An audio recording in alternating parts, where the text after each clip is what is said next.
როგორ შეუძლიათ დემონებს ერთი შეხვედრით სიკეთის შემოთავაზებით გაგვაბან თავიანთ მახეში. გაგრძელება. საინტერესო და ფრიად შეგონებითი შინაარსის შემთხვევებს აღწევს ერთი მთაწმინდელი მონაზონი, რომელიც ათონზე მე-19 საუკუნეში ცხოვრობდა. მან წმინდა მთაზე მრავალი ღირსშესანიშნავი ადგილი მოინახულა და შთაბეჭდილებანი აღწერა რუსეთში მცხოვრები მეგობრებისადმი გაგზავნილ წერილებში. როდესაც მათი ავტორი და წმინდა მთის ერთი მონაზონი მიდიოდნენ ამ უკანასკნელის სენაკში, გზად ჩაუარეს ურსკულზე გადაკიდებულ კლდეებს. მონაზონმა მას ამ ადგილიდან დაკავშირებული ასეთი ამბავი მოუთხრა. თურქეთთან უკანასკნელ ომამდე აქ მოღვაწეობდა ერთი ბერძენი სახელოვანი გვარიშვილი. მან უარი თქვა თავის ყველა უფლებაზე, მაღალი საზოგადოების დიდებასა და პატივზე და მეუდაბნოის ცხოვრება აირჩია. უნდა ვივარაუდოთ, რომ ის ძალზე ძლიერი მოღვაწე იყო. სხვაგვარად ეშმაკს ვერ გააღიზიანებდა. როდესაც მეუდაბნოესთან გონებისმიერი ბრძოლას ყველა მცდელობა ეშმაკისთვის ამაო გამოდგა, მან მოღვაწეს მოუძებნა სუსტი მხარე და მისი საოცარი დაცემის იარაღად მისივე გული და გონება გამოიყენა. ეშმაკმა თავბრუ დაახვია მოღვაწეს, აფიქრებინა რაოდენ მაღალი იყო მისი ღვაწლი, დაარწმუნა თუ რა სხვადასხვაგვარი მკაცრი და მრავალმხრივი იყო მისი მოღვაწეობა და ეს ნელ-ნელა ისეთ ცდომილებამდე მიიყვანა საცოდავი, რომ მეუდაბნოემ მოინდომა ჰქონოდა საიდუმლო ხილვები და სულიერი სამყაროს გამოვლენა და თვალნათლივი გამოცდილება. როდესაც მასში თანდათანობით დამკვიდრდა ამპარტავნება და თვითდაჯერებულობა. ეშმაკმა გადაჭრითი მოქმედება დაიწყო. იგი ეცხადებოდა მეუდაბნოეს ანგელოზის სახით და ესაუბრებოდა. საცოდავს იმდენად სჯეროდა ბრჭყალებში ანგელოზის სიტყვებისა და საკუთარი აზრებისა, რომ მოინდომა ეკლესიაში ეპისკოპოსის ხარისხით ემსახურა, რისი ღირსიც, როგორც ბრჭყალებში ანგელოზი ჩააგონებდა, დიდი ხანია არის და რისთვისაც თავად უფლის მიერ არის განმზადებული. საპატიო ადგილი, რაც მოღვაწის ნათესავებს ეკავათ ერში, მეტისმეტად იპყრობდა მის წარმოსახვას.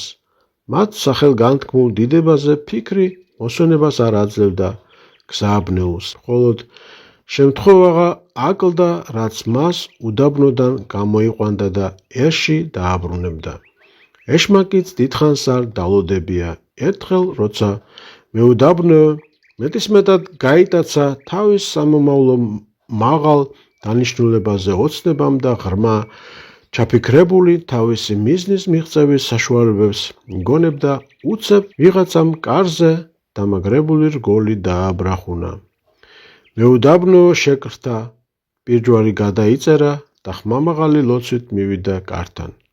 ვინ არის? იკითხა მან. ესა და ეს, მიუგეს გარედან. ჩვენ შენი მშობლიური მხრიდან ვართ. ნათესავებმა მოკითხვა გადმოგცეს და კიდევ რაღაც ამასთან მნიშვნელოვანი დავალება გვაქვს. ნება დაგვხდე, შემოვიდეთ და გაგესაუბროთ, წმინდაო მამაო. მეუდაბნოემ კარი ოდნავ გამოაღო და ორი უცნობი პატივისცემით მიესალმა მას. მობრძანდით, მოგზალებით წარმოთქვა მეუდაბნოემ და კარი ფართოდ გააღო. უცნობები შევიდნენ, მასპინძელმა სტუმრები ჭილობ გადაფარებულ ტახტზე დასხა, თვითონ კი პირისპირ დაუჯდა. ბოლოს მეუდაბნოემ სტუმრობის მიზანი ჰკითხა უცნობებს და მათაც მიუგეს. აი რა უნდა გვეთქვა შენთვის, წმინდაო მამაო, იცი როგორ ვიტანჯებით პორტას ქვეშევრდომობით, როგორ დადგმულნი ვართ ჩვენი ოჯახებით სარწმუნოებას და თავად ეკლესიაც, შენ რა თქმა უნდა ეს თავადაც იცი.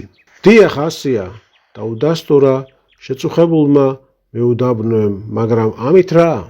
ალბათ ისიც იცი, განაგრძო ერთ-ერთმა უცნობმა, რომ თურქეთის ომი რუსეთთან ჩვენთვის ხელსაყრელი ზავით დასრულდა. ახლა გვეძლევა საშუალება და თავისუფლება ქრისტიანულად ვიცხოვროთ. მაგრამ უბედურება ის არის, რომ შენს მშობლიურ მხარეში ეპისკოპოსი არ ყავთ. მის გარეშე განა იქნება ეკლესია. განა ძალგვით ჩვენვე დამცოცოთ ჩვენი თავი? ვინ დაგვიცავს თურქთა სიმხეცისგან? ამასთან ჩვენ ვიცნობთ შენს ნათესავებს, ვიცით ვინც ხარ, რა ცხოვრებასაც ეწევი. ამიტომაც მოგვიტევე, რომ ეპისკოპოსად შენი თავი გამოვითხოვეთ შენი თანხმობის გარეშე. აი ეს თურქთა ფირმანი და მასთან ერთად პატრიარქის სიგელი. უცნობებმა საბუთები ამოიღეს და მეუდაბნოეს გადასცეს. შემიბრალეთ, შეეწინააღმდეგა მეუდაბნოოდა და თავმდაბლად დახარა თვალები. სინამდვილეში კი მზად იყო სიხარულით ხტუნვა დაეწყო. როგორ მივიღო სამწო მართლობის კვერთხი, როდესაც ჩემს თავს ვერ ვფლობ. როგორ ვიტვირთო სამოციქულო მსახურების ტვირთი, როდესაც საკუთარ უძლურებასა და უამრავ ცოდვას ვგრძნობ.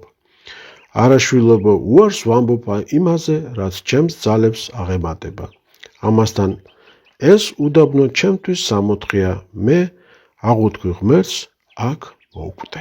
როგორც გწურს, ისე იფიქრე საკუთარ თავზე, წმინდა მამაო, უპასუხეს უცნობებმა. მაგრამ ხმა ერისა არის ხმა ღვთისა, ნება მთავრობისა, ნება ღვთისა. იცი რომ საზოგადო კეთილდღეობა ჩვენ საკუთარ სარგებელზე უპირატესია. ფირმანი რისთვის მოგცეს? არა მამაო, უარს ნუიტყვი. ეკლესია გიხმობს. თუ არაფერი გაწუხებს, არც ერის უბედურება, არც ჩვენი ოჯახების სიმწარე, ნუ თუ ეკლესიის გაჭირვებაც არაფერს ნიშნავს შენთვის. რა კი ასეა მიუგო მცირე ხნის ფიქრის შემდგომ მეუდაბნოემ თანახმა ვარ.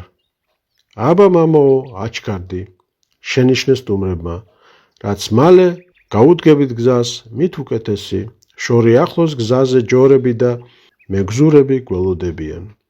სანამ მეუდაბნოე მზადებოდა, რაღაცას ალაგებდა თავის ტომარაში, უცნობები გაუთავებლად აჩქარებდნენ. ბოლოს როგორც იქნა, წამოვიდნენ და აუყვნენ კლდის წვერისკენ. მიმოვალ იმ ბილიქს, მოღვაწეს გულს, უღრნიდა მძიმე დარდი და ბუნდოვანი წინათგრძნობა. გულის წყდებოდა, რომ თავის უდაბნოს შორდებოდა. როდესაც კლდის წვერვალს მიაღწიეს, უბედურმა არ მოისურვა წასვლა, ისე რომ კიდევ ერთხელ არ შეევლო თვალი დაბლობზე, განფენილი თავისი მკაცრი უდაბნოს არა მიწიერი სილამაზისათვის. სამივენი კლდეზე იდგნენ, მათ ფეხქვეშ უფსკვლუს დაეღო ხახა. მეუდაბნო იმდენად გაუფრთხილებლად მოიქცა, რომ უცნობებთან საუბრით გაერთო და მათთან ერთად მიადგა კლდის ყველაზე წარზედულ ქარაფს.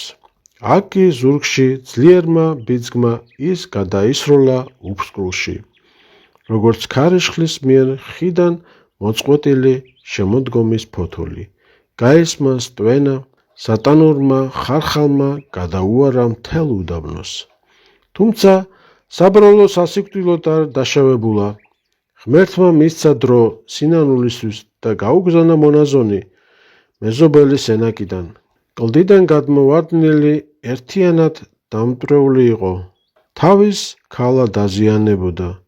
სისხლი ნაკადულებად მოედინებოდა მისი ჭრილობებიდან, მაგრამ მას საკმარისი დრო და ძალა ჰქონდა საიმისოდ, რომ თავისი ცხოვრებისა და ცდუნების ამბავი დაწვრილებით მოეთხრო. მან სთხოვა ნაცნობ განდეგილებს მოეხსენებინათ იგი ლოცვებში და ატირებული მონაზონის ხელში დალია სული. თავისი შემზარავი განსაცდელიდან მას 3 საათზე მეტი არც უცოცხლია.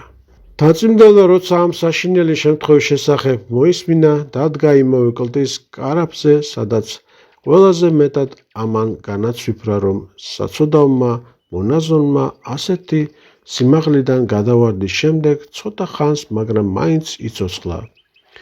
ალბათ ჰქონდა რაღაც სათნოებები, რისთვისაც უფალმა მოუნანიებლად სიკვდილისთვის არ გაიმეტა იგი. ასე ასრულებს წერილის ავტორი ამ ამბავს. და კიდევ დაწმინდელის წერილიდან ჩანს, რომ დემონებს ხშირად სულაც არ ეშინიათ ლოცვებისა და შეუძლიათ ხელი შეუწყონ კიდეც ბევრ ჩვენს არასწორ ლოცვით მცდელობას. დემონი იმდენად ძლიერი არ არის, რამდენადაც ცფიერი და მრავალმხრივი მაცდუნებელია. ამბობს ათონელი და მოგვითხრობს ასეთ ამბავს. მათთან მონასტერში ცხოვრობდა ერთი რუსი ბერი. იგი გულით ისწრაფოდა ლოცვისკენ, მაგრამ შეგნებული არ ჰქონდა მორჩილების მნიშვნელობა და ღირსება. დაიწყო საერთო სამონასტრო მორჩილებისაგან თავის არიდება და ტყეში სალოცავად სიარული. გულის სიტყვა სულ უფრო ხშირად არწმუნებდა, რომ ლოცვა არის ანგელოზებრივი სულის თვისება და სულის საზდო, ხოლო სამუშაო ყოფითი ამ სოფლიური ამაო მოვალეობაა. გადიოდა დრო, ის სულ უფრო იდრიკებოდა თვითნებობისკენ, სანამ არ გაუჩნდა საკუთარი მოღვაწეობისა და ცხოვრების სიმაღლის შესახებ აზრები. ბოლოს ჭყალებში ნათელი ანგელოზიც ეცხადებოდა და აკურთხებდა მის ლოცვით ღვაწლს. იგი ყველაზე დამაჯერებელი მოწმობებით განადიდებდა ლოცვას და აკნინებდა ძმობის მორჩილებას. არავინ იცის საქმე რით დამთავრდებოდა ძმის ქცევისთვის ყურადღება რომ არ მიექცია ერთ ბერძენ ბერს. მან დაწვრილებით გამოჰკითხა ძმას ყოველივე და როცა ხილობის შესახებაც მოისმინა, შეშინდა მის გამო და მკაცრად მიუთითა ასეთი სიტყვებით: შენ დაგუპავს დემონი, იგი ჭკუიდან შეგშლის. თვითნებური ლოცვითი მოღვაწეობით ასეთი ლოცვა ცოდვად გერაცხება და დემონს შენთან თავისუფლად მოსვლის საშუალებას აძლევს. გეცხადება სატანა და არა ანგელოზი, თუ გსურს გამოსცადე, ნუიული ტყეში, იმუშავე ძმებთან ერთად. სენაკის კანონი შენსავე სენაკში აღასრულე, ხოლო როცა ეს ჭყალებში ანგელოზი მოგვევლინება, საერთოდ ნუ მიაქცე ყურადღებას და ლოცვის მიხედე. ბევრი ასეთი რამ ურჩია ბერმა იმ რუს მონაზონს, რომელიც მართლა სერიოზულად შეშინდა და დაემორჩილა. მან დაიწყო მუშაობა ძმებთან ერთად, სალოცავად მიდიოდა სენაკში, მართლაც ჭყალებში ანგელოზი ისევ გამოეცხადა, მაგრამ ბერმა საერთოდ არ მიაქცია ყურადღება, არც კი შეხედა მას. ამის შემყურე ჭყალებში ნათლის ანგელოზი გაცოფდა ნაცვლად მშვენიერი და ელვარი ჭაბუკისა უცებ იქცა, ნაკვაჩხლებივით მოელვარე თვალებიან ეთიოპიელად და სირბილი დაიწყო მლოცველი ძმის წინაშე. მან პირჯვრის წერა დაიწყო და უფრო ხშირად იდრეკდა მუხს, იქნებ დემონი გასწოდა, მაგრამ იგი მოდიოდა და კანონის აღსრულების საშუალებას არ აძლევდა. ბოლოს აღშფოთებულმა ძმამ სკვნილი მთელი ძალით მოიქნია და გადაუჭირა ეშმაკს. მან კი თათი გაარტყა მონაზონს ყურში და კვამლივით გაქრა. თაწმინდელი მოგვითხრობს, რომ იმ დროიდან საცოდავი ძმა დაყრუდა და დღესაც იმ ყურით არაფერი ესმის. ამ მონათხრობის შემდეგ წერილების ავტორი შენიშნავს, რომ უდაბნოში მონაზონთა საცდურები უფრო სახიფათოა და ამის გამო ათონზე წესად არის მიღებული უდაბნოში მდუბარებისთვის გასულმა თითოეულმა მოღვაწემ საერთოდ არ მიიღოს ხილვები და საკუთარი უღირსებისა და ცოდვილობის თავდაბლური შეგნებით უგულებელყოს სულიერი სამყაროს ნებისმიერი მოვლენა.